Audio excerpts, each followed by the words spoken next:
Hi, I'm Paul Lisnick. Welcome to Comcast Newsmakers. We're coming to you from our state capitol in Springfield, which gives me a chance to visit with our state representatives who are here about issues that are critical to all of us. If there's any group in our state that we have concerns about, should have concerns about, are, of course, are people who are affected with disabilities, those who the state provides some care for. One representative found out that some people weren't getting the care they were entitled to, and he's doing something about it. Say hi to Greg Harris, state representative for the 13th District. Representative, good to see you again. Good to see you, Paul. So, through some reporting through a newspaper, you became aware of this abuse problem. Tell our viewers what it was, and we'll get to what you're doing about it. This was terrible. We found that our state system for investigating abuse and neglect of people with disabilities in residential settings had completely failed. 53 people had lost their lives due to abuse and neglect. The state had knowledge of this, didn't act, didn't protect them. So we have completely blown up the system, and we're putting in place a new system, a community-based system that hopefully will protect anyone who's 18 years or older from abuse, neglect, or exploitations. If they're disabled, if they're a senior, whether they're living in a community-based setting or a residential setting. Now, some would argue, wait a minute, it sounds like you're setting up a whole new protection system here. That's going to cost money. You can't get new stuff to happen in Springfield. You found a way around that. Well, actually, we expanded a system that was in place that was protecting seniors from abuse and neglect. And this has worked. It's community-based. It works with the area agencies on aging, which are in place.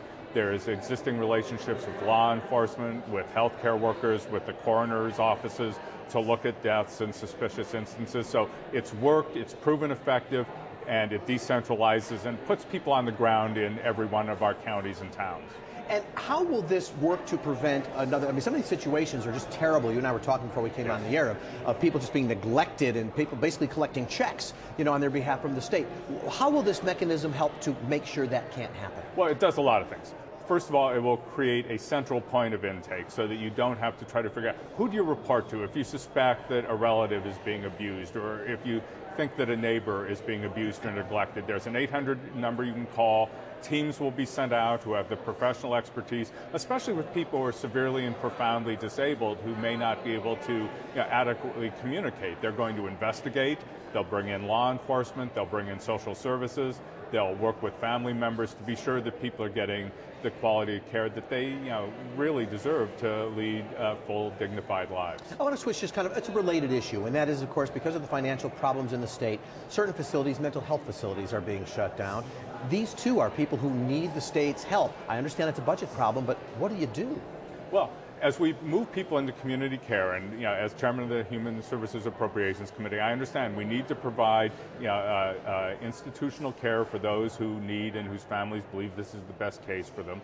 But also, moving people into the least restrictive settings means that there are going to be thousands of people who are moved into communities, but we still need to be looking in on them on a regular basis to be sure that their health care needs are being met, that their developmental training needs are being met, that their socialization needs are being met. And that they're safe. And that they're safe, and that their families have the necessary support services to keep them happy and healthy in the lives that they're leading.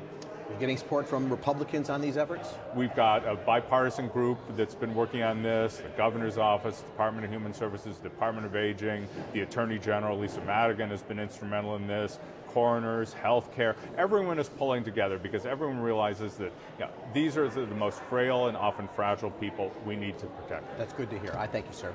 Thank you. My guest, State Representative Greg Harris, the 13th District. I'm Paul Lisnick. This is Comcast Newsmakers. Bye-bye.